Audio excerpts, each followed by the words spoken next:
So we're going to talk some West Indies women's cricket later in the show, but we're going to talk some football now. The second round of the fixtures in the Wren Nephew Jamaica Premier League will get underway this Sunday.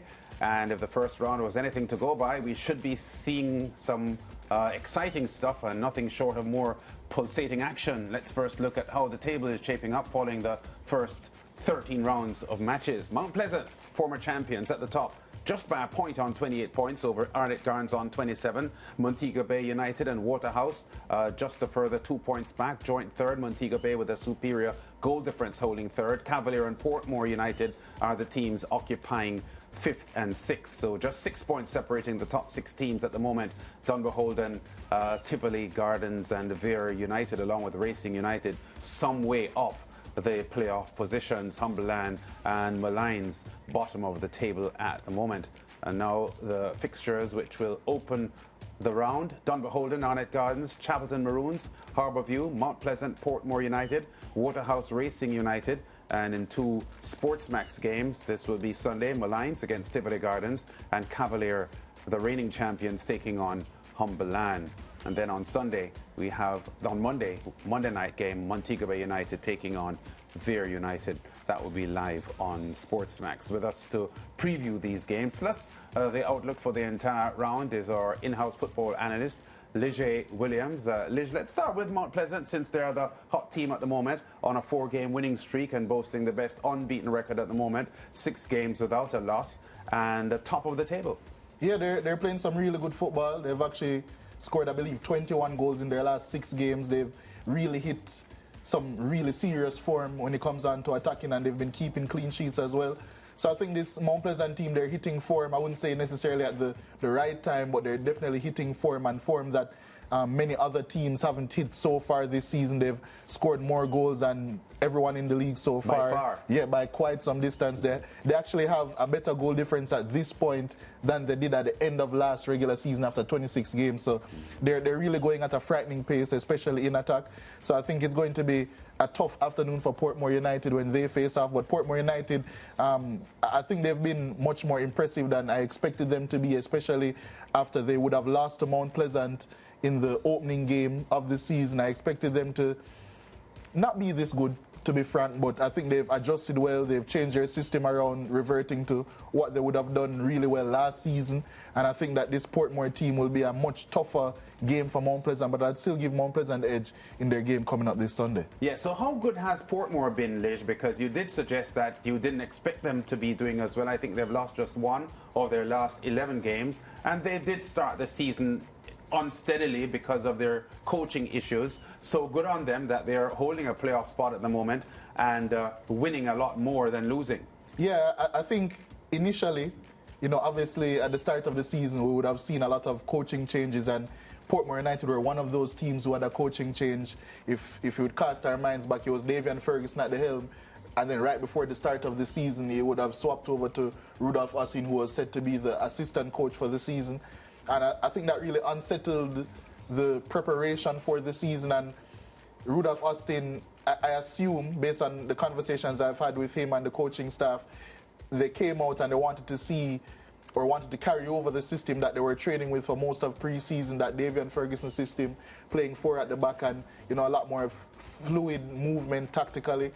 But after the first couple of games, as I said, they reverted to what they were doing before last season, and they've added some more tweaks to make it much more offensively sound, because last season they weren't the best offensive team under Philip Williams. So what they've done is revert to a 3 at the back, but it's a very attacking style of football. Even though they play with 3 at the back, one of their defenders would push forward into midfield areas in possession when they're building up. The goalkeeper would be involved in build-up, and they have 2 floating attackers and then a person behind them in Romeo Guthrie, who has really been reborn. You know, he's wearing the captain's armband for Portmore. He's playing some lovely football. He's really been one of the best attacking midfielders in the league so far this season. So I think Portmore have struck a really good balance between their attacking play and their defending, and they're structurally, I think at least, they've been one of the most impressive teams in the league this season. Yeah, great to see the growth of Romeo Guthrie, because he was actually appointed the Arnett Gardens captain, I think the 2nd season of his Premier League career, when he was still a very, very young player. So that tells you that his coaches believe in his leadership ability and so on. But just one more thing on Mount Pleasant before we move on, because we have some other things to discuss, include some of the coaching changes that we've seen in the first stages of the competition here. Mount Pleasant were regular season champions last year. They topped the league table after the regular season ended by 5 or 6 points. How can they guard against something similar happening this season, where they were the best team in the regular season but then didn't do what they needed to do in the playoffs? I think it's just that's a tad bit harsh, because they went to the final again and they lost the final on penalties. So I think it was still very close. It was still in their hands, and if they had executed their penalties a bit better, or maybe Shaquan Davis had saved a penalty or two, they would be back-to-back champions in this conversation. So I think that's a little bit harsh, Sir Lance, but I still do think that they need to execute a bit better in the latter stages of the competition. And when it comes on to, we see that their attack is frightening against anyone, and it can be. But when it comes on to teams where they, obviously Mount Pleasant usually have the impetus, they're usually the team that carries the attack. But when it comes down to teams that defend really deep and stout, especially when you think about Cavalier, the team that they have been coming up against in the past 2 Jamaica Premier League finals, sometimes I think their plays are a tad bit too slow, and I need to work on moving the ball around much quicker. But that's just nitpicking. I still do think that if they were to play Cavalier, or they are going to play Cavalier 3 times this season, and the results really could go either way. It's teams that are so close in quality. So I think it's just remaining focused, and I know it's going to sound crazy, but probably recruiting a couple more players to really batten down the hatches and fix a couple of depth issues that I think they have going into the rest of the season. Mount Pleasant recruiting more players. I wonder. Let's talk about Cavalier, though, as you mentioned them. A lot has been said in recent times about the schedule for Cavalier, especially because they were playing in the CONCACAF Caribbean Cup. They won that tournament as well, and the coach, Rudolph Speed, saying that at least on one occasion he asked for a postponement of a game, didn't get it, lost to Chapleton Maroons, and the results haven't been what I suspect they would want following their CONCACAF Caribbean Cup win. What do you make of the whole situation, and Rudolph Speed and the Cavalier fraternity saying, well, listen, we're playing too many games in too short a space of time? Yeah, I think I agree with them in terms of the fact that they are playing a lot of games over the past 7 days or so. Well, they played 3 games in 7 days. Matter of fact, 6 days, because it was Thursday, Sunday, and then Friday again. So they played 3 games in a really short period of time to catch up with the rest of the league. So I do think that there is some credence to what he's saying, and I agree with what he's saying as well. But I think when you look at the results, the 3 games that they had in hand, they beat Arnett Gardens in what was a really tough game. But in that game, they would have lost Dwayne Atkinson, who is probably their most talented attacker, which Rudolph Speed also echoed that sentiment. And then in this game that you're seeing now against Chapleton Maroons, where they lost 3-1, 3-2, I believe. So this game, I think, really highlighted some of the flaws possibly in the game plan of Cavalier, because I was on commentary for this game, and in doing research ahead of the game, I realized that there's a trend. Cavalier, apart from their 2-2 draw with Mount Pleasant, where they conceded 2 goals really late in the game for Mount Pleasant to even draw that one, apart from that, they've dropped points to Harbour View, they've dropped points to Humberland, they've dropped points to Racing, and they've dropped points to Chapleton. All of those teams are really low in the table, and they play a similar style of football when coming up against Cavalier. We know that when Cavalier are playing a really good attacking team, the Arnett Gardens of the world, the Mount Pleasants of the world, they like to sit deep, soak up pressure, and then hit you on the counter, because on transition, on offensive transition, they have some of the most devastating players in the league. Dwayne Atkinson, Jalmara Calvin, Kylie Avray, Shaquille Stain. So they have all of these talented, quick players to launch on transition, but when it comes on to sometimes being the aggressors, being the team that dominates possession and trying to break down a low block, I'm not saying they're incapable of doing that, but they have shown so far this season that sometimes teams can get to them that way when they're forced to play out of their comfort zone. So I think even though they have dropped points since the winning the CONCACAF Caribbean Cup, I don't think it's necessarily down to fatigue. I think it's down to a slight flaw in their game plan. Interesting, and I guess we'll see the result of that as the RNF Jamaica Premier League continues. But I do want to follow up on the issue of the fatigue factor. And I don't doubt for 1 minute that there might be some amount of fatigue setting into the Cavalier setup, because you are talking about a relatively small squad, and you are also talking about a lot of games in a short space of time. So it is understandable for a lot of young players as well. And a lot of young players in there as well. But my question is, what other option does the league have?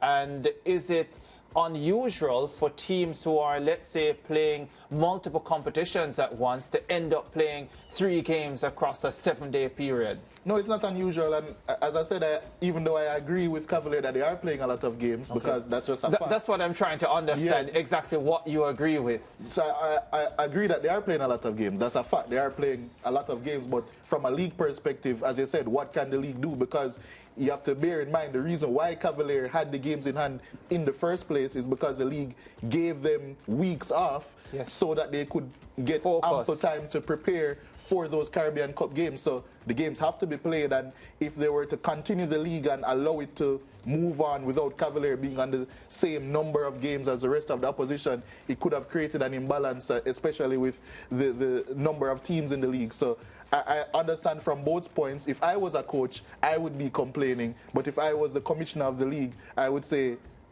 you kind of cause this on yourself by being so good. So just, if you're a good team, as Rodolfo Zapata actually said after the 1-1 draw with Cavalier this past Wednesday, when you're a good team or this good of a team, you earn the right to play these games. So you should see it as a privilege as opposed to complaining about it all the time. Yeah, and I guess part of their issue as well, Ricardo and Liz, would be their injury issues as well, because I know that, as you just described, Dwayne Atkinson as probably their best offensive player. He's been struggling with injury now for a couple of months, so he hasn't been 100% in recent times.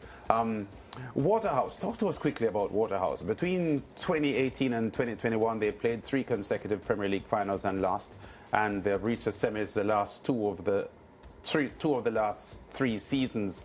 Didn't make the playoffs, I think, 22-23. But for the first time in about 3 or 4 seasons, I note that their defensive stats are among the best in the league. So there's something going right with Fuzzy's team. Yeah, they're defensively they're very good. Only 9 goals conceded in their 13 games. But a bad thing about this Waterhouse team so far this season is that in 13 games they've only scored 15 goals. Yes. And when you think about the attacking talent at Waterhouse, Javane Bryan, last season's top goal scorer, Nicholas Hamilton, who has been a top scorer, or not a top scorer in the league, but has been a top attacking player in the league in the past. When you think about Cavalier and Harbour View, exactly, Andre Fletcher, who scored, I believe, in excess of 10 goals last season. And you think about all of this attacking talent, Leonardo Gibson, Aftafari Bygrave. So they have all of this attacking talent, and it's just not clicking, and they haven't found the right combination as yet. Defensively, they have been really good, and even when they face up against the best teams in the league, the best attacking teams in the league, they limit them to very little. But I think attacking-wise, as was the issue last season, because they scored 36 goals in the regular season, and 31 of them were scored by 3 players. So I think they need to work a bit on their attacking side of play, which is not something that you would associate with a Waterhouse team, because, you know, it's a Marcel Fuzzy-Gale coach team, and they usually play this slick football, and they still are. But I still do think that they need to work on creating chances more regularly, because in their last game against Dumbo Holding, they scored 3 goals. That is a significant percentage of the goals they've scored over their first 13 games. Yeah, just one quick one on Waterhouse. Do you suspect that it could be an issue of, well, I guess, how they set up, but also could it be an issue of trying to channel everything, almost all their attacks, through Attafuroy Bygrave? Is there an over-dependence on him as the front man in any way, you think? I think at the start of the season, yes, because he actually scored their first 5 goals of the season. But I think the issue for me is the midfield area, or a lack thereof, because Waterhouse played this fluid 4-4-2 system. Sometimes it can be narrow, sometimes it can be wide. And I think sometimes there's an issue with progressing the ball to the attacking players as opposed to the attacking players just not finishing at a high level, because they are very good finishers in the attacking area. I think it's just how they progress the ball at times, and that's what has stifled them. And you see that if you were to rewatch their game against Arnett Gardens, for example, that's what would have stifled them in that game. Yeah, can we start our discussion on the coaching changes with the Harbour View issues? Because they are just 2 points above the drop zone at the moment, Harbour View, who were champions just 2 seasons ago. So not looking pretty for the Stars of the East. And Nicholas Beckett is now running the show interim-wise. A player for Harbour View just a few seasons ago, maybe 4 or 5 seasons ago, he was a player. But Buju Henry losing the job after being given the confidence of the ownership and the management of Harbour View to take over. Yeah, I think it's a messy situation. Harbour View are a culture team. You know, from growing up, you always hear about Harbour View, especially from the early 2000s. They're a team that, you know, everyone has seen as one of the top teams in the league, and you're right, they did win the league a couple of seasons ago. But I think since then they haven't really developed, not only tactically but also structurally, and I think that has come to bite them now, because the league around them is developing, and they're a part of a cluster of teams now, because from Dumbo holding in 7th place to last place Malines United, there's only 4 points separating those teams, the rest of the 8 teams in the league. So I think it's going to be a dogfight, and I think this round of fixtures, these 13 fixtures that we'll see, will really separate the quality in there, because I expect a couple of teams in that scuffle between 7th and 14th to get a bit better. I expect possibly Very United to get a bit better, Tivoli Gardens, who have been underperforming, to get a bit better, Dumbo Holding as well, who are improving, to get a bit better. So I think it's going to be difficult for possibly, as you can see there, the bottom 5 to really scuffle and get points in this round. Yeah, I don't want to end this segment of the show without getting a quick comment on Chapleton Maroons. 3 wins in 13 matches, and not highly publicized, but their coach O'Neill Bigger Thompson has been replaced by Jermaine Douglas. I know they haven't been doing well, but I got the feeling that O'Neill Thompson was building something at Chapleton Maroons, and it sort of caught me by surprise when I realized he wasn't the coach anymore. Yeah, I agree with you 1,000%. I'm going to let it be known, Jermaine Douglas is a really good coach. He has done great work at Central, and I fancy him a lot. He's a good fit for Chapleton Maroons. So, and I think they're going to continue to grow and do better. But I think O'Neill Bigger Thompson, what he was doing at Chapleton Maroons, in possession, out of possession, and all of the small, intricate things that he was doing with that system, I think that they would have been perfectly fine if they had him there. I'm just going to assume, because I can't see anything as an analyst on the field that would have caused them to sack the coach. I'm just going to assume that there were some behind-the-scenes issues that would have led to that departure, because to me personally, it doesn't make any sense. But lucky for them, they've gotten a good coach in Jermaine Douglas to take over and steady the ship and move forward.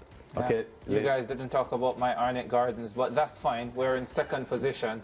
It's okay. And you're already representing them in their red and black, so we'll talk about them next time. We'll be back with more on the SportsMax Zone after this.